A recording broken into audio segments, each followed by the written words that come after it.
In the book of Revelations in the Bible, Satan is simply known as the Beast. But nearly 900 years earlier, he went by a very different name, Lucifer, the angel of light, the most angelic of beings. He was the highest of the angels created, had the most authority, but then rebelled against God and took a number of angels with him. And so there's a civil war of sorts going on in the heavenly realm. And he's the head of the whole thing. Since the Middle Ages, he's been depicted as, this red beast with horns and pitchfork and hoofs and tail. There's a reason why Satan looks like he does, and one need look no further than Pan, the god of the mountain wild in Greek mythology, to see the real roots of Satan's diabolical persona. Pan, the god of fertility, had cloven hooves and a tail and horns, symbolizing lust. And of course, the early Christians were not fond of lust as a positive thing. So using these pagan symbols, they evolved into being projected on what would be considered something evil.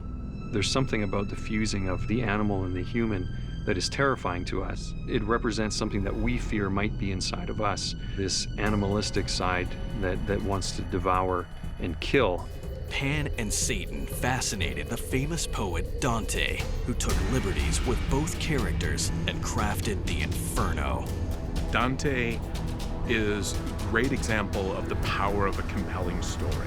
He creates this elaborate hell, and then, 1,000 years later, we're all taking this as kind of religious canon. And that's because it's good storytelling, and it's great detail, and it resonates with us kind of emotionally. And so we take it and we assume that it's always been true. Something that would surprise a lot of Christians, never mind non-Christians, is that the term hell never appears in the Bible. Instead, what biblical translators did was use the term hell as a stand-in for other words, as a catch-all term to describe the bad place people might end up when they die. It seems to me that in some ways, we find the idea of eternal torment to be more comforting than not knowing what might happen, or even worse, the fear that afterward there might be nothing.